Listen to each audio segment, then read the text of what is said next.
Hi hello నమస్తే, నేను మీ కట్టా కార్తీక్. పోలీసులు బట్టలు విప్పదీస్తానని చెప్పేసి మాజీ ముఖ్యమంత్రి వైసీపీ అధినేత జగన్మోహన్ రెడ్డి గారు చేసిన కామెంట్స్ మీద అనేక విమర్శలు వెలుగుతూ ఉన్నాయి. పోలీసులు అంటే ఆడవాళ్ళు కూడా ఉంటారు, ఈ బట్టలు ఓడదీస్తా అనే కామెంట్ ఏంటి అనేటువంటి ప్రశ్నలు ఎదురవుతూ ఉన్నాయి. సుధాకర్ ఎస్ఐని ఉద్దేశించి జగన్మోహన్ రెడ్డి గారు ఈ వ్యాఖ్యలు చేశారు. ఆయన కూడా స్పందించారు. పోలీసుల బట్టలు ఓడదీయడానికి మేమన్నా అరటిపండు తొక్కలమా అని చెప్పేసి కామెంట్ చేయడం అయితే మనం చూస్తూ ఉన్నాం. సో ఈ వ్యాఖ్యల మీద మరింత విశ్లేషణ తీసుకునే ప్రయత్నం చేద్దాం. మనతో ఉన్నారు ప్రముఖ సామాజిక రాజకీయ విశ్లేషకులు అడిసిమల్లి శ్రీనివాసరావు గారు. సార్ నమస్కారం. సార్ నమస్కారం అండి. సార్, పోలీసులు అంటే మగవాళ్ళు మాత్రమే కాదు, ఆడవాళ్ళు కూడా ఉంటారు. ఈవెన్ దో నిన్న ఎక్కడైతే కామెంట్ చేశారో ఉమ్మడి అనంతపురం జిల్లాలో అక్కడ ఎస్పీగా ఉన్నటువంటి వ్యక్తి కానీ ఐజీగా ఉన్నటువంటి వ్యక్తి కానీ మహిళలు ఉన్నారు. సో మహిళలు ఉన్నటువంటి డిపార్ట్మెంట్ పట్టుకొని మీ బట్టలోడ తీస్తా అంటే ఈ కామెంట్ ఏంటి, అసలు ఎట్ట అర్థం చేసుకోవాలి? అసలు అంటే మీకు జగన్మోహన్ రెడ్డి ఫ్రస్ట్రేషన్లో ఉన్నాడండి. అంటే ఫ్రస్ట్రేషన్తో పాటు అంటే అతను అనుకున్నప్పుడు అతను ఒకటి అంచనా వేసుకున్నాడు ఎన్నికల ముందు. ఎవరిని చెప్పినా వాళ్ళ నాయకులకు అర్థమైనా చాలామంది పార్టీని వదిలేసి వెళ్ళిపోతున్నా కానీ పోతే పోరండి వాళ్ళు తెలియపోతున్నారు పిచ్చోళ్ళు, మనం గెలవపోతున్నాం అని చెప్పేసి అనుకున్నాడు. అయితే సీన్ రివర్స్ అయిపోయేటప్పటికి అతను షాక్ అయిపోయాడు. సాధారణంగా మీకు దిగ్భ్రాంతి అంటారు దీన్ని, షాక్ గురవుతాం. దీని గురించి చంద్రముఖి సినిమాలో రజనీకాంత్ గారు బాగా చెప్తాడు.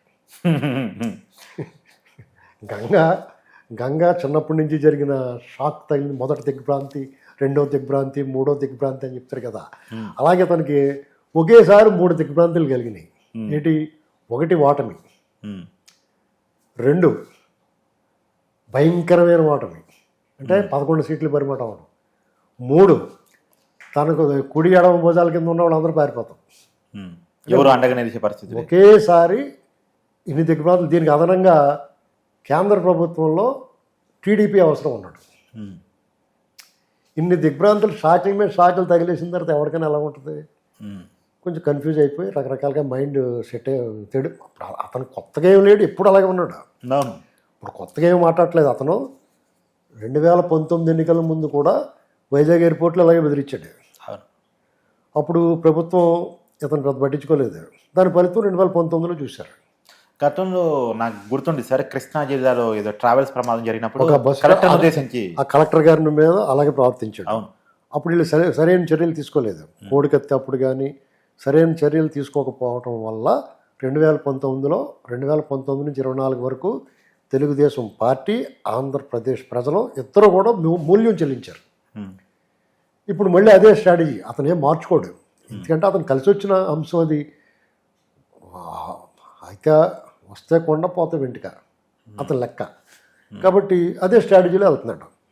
వాళ్ళందరూ కూడా ఇప్పుడు రాజకీయ నాయకులు చంద్రబాబు గారిని, లేకపోతే పవన్ కళ్యాణ్ గారిని, లోకేష్ గారిని ఇష్టపడి మాట్లాడతారు. రోజా గారు వీళ్ళంతా వీళ్ళు పెద్ద పట్టించుకోవట్లేదు. నీ పని అయిపోయింది, ఆడితే మనకేంటి, ఊరికే కయ్యానికయ్యాను బియ్యానికైనా సమబుద్ధి ఉండాలి, అసలు ఆచూకీ అడ్రస్ లేని పార్టీతో మనకెందుకని వాళ్ళు పనులు చేసుకుపోతున్నారు. అటువంటి పరిస్థితులు ఇంకా అతనికి వేరే దారి ఏముంది? దారి కనపట్ల. అతను కూడా ఉన్న వాళ్ళందరూ కూడా క్యాడరు లీడర్లు మొత్తం వదిలేసిపోతున్నారు. నిన్న చూడండి, అక్కడ 1000 మంది ఆ హెలికాప్టర్ మీద పడితే దాన్ని డ్రోన్ షాట్ తీసి అదే చూపిస్తున్నారు. అంటే ఆ స్థితికి వచ్చేసింది వాళ్ళ పరిస్థితి. వాళ్ళు కూడా అంతమంది సెక్యూరిటీ ఉండగా కూడా వాళ్ళందరూ వెళ్ళి ఆ హెలికాప్టర్ మీద పడిపోరంటే ఎంత సైకోయిజం ప్రదర్శిస్తున్నారు. అవును, అంటే లీడర్ తగ్గట్టే క్యాడర్ ఉంటుంది కదా. పోలీసులు అడ్డుకుంటేనేమో అడ్డుకుంటున్నారు, కలవనివ్వట్లేదు అంటున్నారు. ఇప్పుడు అదే ఒకే రోజు 2 స్టేట్మెంట్లు వచ్చినాయి. చూడండి, ట్వీట్లో 10 నిమిషాలు 2 నిమిషాల తేడాలో 2 ట్వీట్లు వేశారు. క్యాడర్ని లీడర్ని కలవనివ్వట్లేదు, పోలీసులు అడ్డుపడుతున్నారు అన్నాడు. సరే, 1 నిమిషం సరే కలిస్తే కలవనివ్వంటేనేమో వాళ్ళు వచ్చి హెలికాప్టర్ పగలగొట్టి మీద పడి ఇదంతా చేస్తున్నారు. చూసారా? అంటే వాళ్ళని ఎటు చేసినా వాళ్ళు దారి తప్పిన మనుషులండి. అతను కూడా స్పృహలో లేడు, ఫ్రస్ట్రేషన్లో ఉన్నాడు. అవును, ఏం చెప్పాలో తెలియదు. అతను చరిత్ర హీనం, వర్తమానం శూన్యం, భవిష్యత్తు అగమ్యగోచరం. ఇలాంటి పరిస్థితుల్లో ఉన్నవాడికి ఎలా ఉంటాడు? అలాగే ఉంటాడు. పోలీసుల మీద పడ్డాడు. మీ సంగతి తెలుస్తాను, మీ బట్టలు ఉడదీస్తాను, చంద్రబాబు ఎప్పుడు ఉంటాడు అనుకుంటున్నారా, ఇలాంటి మాటలు మాట్లాడుతున్నాడు. మరి నువ్వేమనుకున్నావు? నువ్వు ఎప్పుడు ఉంటానని అనుకున్నావు, నీకు పరాభవం అయింది. వీళ్ళు అలాగే అనుకుంటలేదు. చాలా అప్రమత్తంగా ఉండి చాలా జాగ్రత్తగా ఉండాలి. నువ్వు చేసిన పనులు వీళ్ళు చేయకూడదు అనుకుంటున్నారు. నువ్వు ఆ పనులు చేస్తే బాగుండని చూస్తున్నావు, అందుకనే రెచ్చగొడుతున్నావు వాళ్ళని. ఇతని ఉద్దేశం ఏంటంటే చంద్రబాబు నాయుడు గారిని టీడీపీ కేడర్ని ప్రజల్ని వేడిపించి తినేయటం వల్ల, ఇష్టం వచ్చినట్టు అరాచకం చేయటం వల్ల ప్రజల్లో కసి పుట్టి టీడీపీకి పనిచేశారని వాళ్ళే ఒప్పుకుంటున్నారు, వాళ్ళ ఎమ్మెల్యేలు మాట్లాడుతున్నారు. సరే, ఇప్పుడు పవన్ కళ్యాణ్ గారు చేసిన మరో కామెంట్, పవన్ కళ్యాణ్ గారిని వాళ్ళని విమర్శించడం, నోటుకొచ్చినట్టు మాట్లాడడం వల్ల జనాల్లో పట్టుదల వచ్చింది, వాళ్ళ అభిమానులు అందరూ దూరం అయ్యారు, అందుకు ఓడించారు అనుకుంటున్నారు. అదే అవకాశం నీకు మళ్ళీ నువ్వు నీ ఇష్టం వచ్చినట్టు చేస్తే నేను అరెస్ట్ చేసి నేను రోడ్డు మీద కొట్టుకుంటా తీసుకెళ్ళి మీ నాయకులందరూ అరెస్ట్ చేసి వేధిస్తే నీకు కూడా సానుభూతి వస్తుంది. నీ నిజంగా వీళ్ళు చేయరు అలాగా, ఒకవేళ వాళ్ళు చేసినా కానీ మీకు సానుభూతి రాదు. అదే సార్, ఇక్కడ ఒక మాట, వైసీపీ అంటే అబద్ధాలే కేర్ ఆఫ్ అడ్రస్ అని గతంలో అందరూ చేసిన నానుడే. అలాంటిది ఒక అబద్ధాలని నమ్మించడంలో వీరు ఒక నేరేషన్ క్రియేట్ చేసుకుంటారు కాబట్టి ఇప్పుడు కూడా వైసీపీ నాయకులు అరెస్ట్ అవుతుంటే సింపతి రావట్లేదు. కాబట్టి ఈ రెడ్ బుక్ రాజ్యాంగం ప్రకారం అరెస్టులు జరుగుతున్నాయి, పోలీసులు కావాలని వేధిస్తున్నారు, ఒక నేరేషన్ ప్రజల మైండ్లో క్రియేట్ చేయడానికి ఈ మాటలని చెప్తున్నారా? అసలు అరెస్ట్ ఎక్కడ అవుతున్నాయండి? ఒకవేళ వీళ్ళ ఉద్దేశం ముగ్గురు నలుగురు మరీ సోషల్ సైకోలు, సోషల్ డెవిల్స్ అండి, డిజిటల్ డెవిల్స్. అలాంటి వాళ్ళు ఏదో ముగ్గురు నలుగురు అరెస్ట్ అయ్యారు అంతే. మిగతా వాళ్ళు కేసులు నమోదు అవుతున్నాయి, వాళ్ళు వెళ్ళి హైకోర్టుకి వెళ్తున్నారు బెయిల్ తెచ్చుకుందామని. అక్కడ రాకపోతే సుప్రీంకోర్టు కూడా పోతున్నారు. కేసు నమోదు అవ్వకుండా కూడా ముందస్తు బెయిల్కి వెళ్తున్నారు, వాళ్ళు కూడా ఇస్తున్నారు. చూసారా విచిత్రం? కేసు నమోదు అవ్వకుండా బెయిల్ ఎలాగెత్తారండి? మన రాష్ట్రంలో జరుగుతుంది విచిత్రం. ఇతను అత్యంత శక్తివంతుడు అంటారు. చంద్రబాబుని మేనేజ్ చేస్తాడో వ్యవస్థలు అంటాడు, కానీ అసలు చేస్తున్న వ్యవస్థలు మేనేజ్ చేసి కూడా ఇతనే. పైనుంచి కింద దాకా అన్ని చోట్ల అతను మనుషులు ఉన్నారు. దాంతో పోలీసులు అలా మాట్లాడాడు. పోలీసులు కూడా అతని హయాంలో ఎలా పనిచేశారో అలా పనిచేయాలని కోరుకుంటున్నాడు, పనిచేస్తున్నారు అనుకుంటున్నాడు. ఇక్కడ అలా కాదండి. చంద్రబాబు గారితో ఒక ఆయన సెపరేట్ స్కూల్.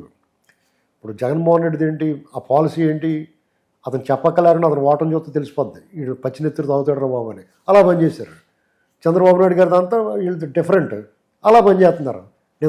నిదానమే ప్రధానం, అన్ని చట్ట ప్రకారం వెళ్దాం అనుకుంటున్నారు. అతను అరెస్ట్ చేసి అప్పుడు కేసులు పెట్టివాడు అతను. వీళ్ళు కేసులు పెట్టి ఆధారాలు చూసుకుని కేసులు పెట్టి అరెస్ట్ చేద్దామని చూస్తున్నారు. వీళ్ళు చట్టాన్ని తన పని తను చేసుకోమంటున్నారు. వీళ్ళు చట్టాన్ని తన పని చేయమని చెప్తున్నాడు అతను. దీనికి వీళ్ళు ఏమి స్పందించడం పోవటం వల్ల కూడా అది కూడా రెండు చేతులు కలిస్తేనే కదా చప్పట్లు వస్తాయి. ఈ అధికార పక్షం ఏం వీడికి సరిగ్గా రివర్స్ రియాక్షన్ లేదు వాళ్ళకి. అందుకని ఒళ్ళు మండిపోయి ఇంకా రెచ్చగొట్టి ప్రయత్నం చేస్తున్నాడు. అలా దాంతో అలాంటి మాటలు వస్తున్నాయి. అతని మీద రౌడీ షీట్ ఓపెన్ చేయాలి, తెలుసా మీకు? ఊరికే కౌంటర్ ఇచ్చి నువ్వు సుధాకర్ గారు ఒక ఎస్ఐ మాట్లాడారు సార్, పౌరుషం వస్తుందని కోపం రాదా మరి? ఇప్పుడు పోలీసు మీరు ఒకటి గుర్తుపెట్టుకోండి, డిపార్ట్మెంట్లో వాళ్ళని మీరు వాళ్ళ విధానాలను విమర్శిస్తే ఒప్పుకుంటారు. అవును సార్, మీరు కరెక్ట్గా లేరండి, ఇది కరెక్ట్ కాదు, ఫ్రెండ్లీ పోలీసింగ్ ఉండాలి, మీరు అరాచకం చేస్తున్నారు, దౌర్జన్యం చేస్తున్నారు, మీరు దురుసుగా వ్యవహరిస్తున్నారంటే అంతవరకు ఊరుకుంటారు. దాన్ని కూడా ఊరుకునే వాళ్ళు ఉంటారు కొంతమంది. ఇలాగ వాళ్ళ డ్రెస్ని వాళ్ళ వృత్తిని కించపరిస్తే వాళ్ళు అసలు సహించలేరు. కింద స్థాయి నుంచి ఏ స్థాయిలో ఉన్నా సరే రివర్స్ అవుతారు. ఎందుకు పోలీస్ సంఘం వచ్చి ప్రెస్ మీట్ పెట్టట్లేదు అనే చర్చ కూడా ఉంది. అదే మరి ఇప్పుడు మీకు ఇక్కడ వాళ్ళందరూ దానికి కారణం ఏంటంటే జగన్మోహన్ రెడ్డి వాళ్ళలో చాలామందిని తనకు అనువుగా మార్చుకున్నాడు. కొంతమంది తనకు అనుకూలంగా ప్రలోభ పెట్టి బెదిరించి భయపెట్టి రకరకాల మార్గాల్లో తనకు అనుకూలంగా మార్చుకున్నాడు చాలా ఉన్నతాధికారులందరినీ. వాళ్ళందరికీ ఏదో మొగమాటం, జగన్మోహన్ రెడ్డిని శిక్షించాలనుకుంటే ఏ కేసులోనే వాళ్ళు కూడా ఇన్వాల్వ్మెంట్ ఉంటుంది అందులో. అలాగా వాళ్ళు కూడా పాడు చేసేసాడు. అయితే మరి నిజాయితీ గల అధికారులు ఉంటారా అంటే ఖచ్చితంగా ఉంటారు, మెజారిటీ ఉంటారు. కానీ ఈ చీడ చిన్న పురుగు ఉంటే మొత్తం చెడకూడదు. ఓ పురుగుంటే మొత్తం అన్న వదిలేస్తాం కదా మనం తినకుండా. అలాగే దీన్ని ఇతని మీద రోడ్డు షీట్ పెట్టాల్సిందే. ఎందుకంటే ఈ రకమైన కించపరిచే వ్యాఖ్యలు చేసి, బెదిరించి వ్యాఖ్యలు చేసి, ఫ్యాక్షన్ దాన్ని మళ్ళీ పెంచి పోషించాలనుకుని వర్గాల మనుషుల మధ్య, కులాల మధ్య చిచ్చు పెట్టాలని ప్రయత్నం చేస్తామనేది స్పష్టంగా కనబడుతుంది. ఇతను చూసి కారుమూరి నాగేశ్వరరావు మాజీ మంత్రి ఉంటాడు, గుంటూరు అవతలు నరికి అవతల పడతాడంట, గుంటూరు యువతలు ఇంట్లోంచి లాక్కొచ్చి పడతాడంట. అర్జెంటుగా వాళ్ళని అరెస్ట్ చేయాలి, కేసు నమోదు చేయాలి, అరెస్ట్ చేయాలి, రోడ్డు షీట్ ఓపెన్ చేయాలి. ఓకే, అసలు ఏమనుకుంటున్నారండి వీళ్ళు? అసలు ఏ రకంగా ఇప్పుడు ఈ ప్రభుత్వం కూడా వీళ్ళని ఎట్టి పరిస్థితి ఉపేక్షించకూడదు. 2019 ముందు ఇలా సంయమనం పాటించబట్టి వాళ్ళు, మీరు ఇందాక చెప్పారు అబద్ధాలండి, వాళ్ళ అబద్ధమని వాళ్ళకి తెలుసు, ప్రజలకి తెలుసు, అయినా పదే చెప్పుకుంటూ వస్తారు. కొన్నాళ్ళకి అది అలవాటు చేసి అతను నిజమే అనుకునేలా చేస్తారు. అవును, అవును, ఎలక్షన్ బిల్డ్ చేస్తారు. అది అవును. మీరు ఏమన్నా అనుకుని ఉన్నప్పుడు ఇక్కడ ఈ చనిపోయాడు, వచ్చాడు, ఈయన హెలికాప్టర్ వేసుకొచ్చాడు, మరి వాళ్ళ బాబాయ్ పోతే కాళ్ళు ఈడ్చుకుంటే సాయంత్రం వెళ్ళాడు ఏంటి మరి? ఇక్కడేమో ఎలా చంపారు ఏంటి, ఇది దొమ్మి కేసు పెట్టారని చెప్పి ఏ కేసు పెట్టాలో చెప్పేస్తున్నాడు. మరి వాళ్ళ బాబాయ్నేమో గుండెపోటుని ఎందుకు చెప్పారు ఫస్ట్? వాళ్ళ దాంట్లో ఏంటంటే ఇవన్నీ ప్రతి ఓడికి తెలుసు. వీళ్ళు పచ్చి దొంగల ముఠా అని తెలుసు, పచ్చి హంతకుల ముఠా అని తెలుసు. అయినా సరే అటువంటి భావజాలం ఉన్నవాళ్ళు కొంతమంది అతను వెనకాల ఉన్నారు. అతను సమర్థించి వాళ్ళు ఉండటం దురదృష్టం. ఇలాంటప్పుడు ఏం చేయాలంటే ప్రభుత్వం ఇటువంటి వాళ్ళని ఏరు పురుగులు అంటారు, వీళ్ళందరినీ ఏరేయాలి, తీసుకెళ్ళి లోపల పడేయాలి. వాళ్ళకి రాజకీయాలు తిరగకుండా ఇప్పుడు వీళ్ళు యాంటీ సోషల్ ఎలిమెంట్స్ అండి, సంఘ వ్యతిరేక శక్తులు వీళ్ళు. వీళ్ళందరినీ కూడా సమాజాన్ని నుంచి బహిష్కరించాలి. సమాజాన్ని నుంచి బహిష్కరించి వదిలేస్తే సరిపోద్దా? కుదరదు. అంచేత వీళ్ళు చేసిన నేరాలకి, ఘోరాలకి, అవినీతికి అన్నిటికి కలిపి లోపల పెట్టాలి. వాళ్ళ దగ్గర నుంచి రికవరీ పెట్టాలి. ఈ ప్రభుత్వం అది చేయలేదనుకోండి, దానికి తగిన మూల్యం చెల్లిస్తారు, ప్రజలు చెల్లిస్తారు, ఈ పార్టీలు చెల్లిస్తాయి. Thank you sir.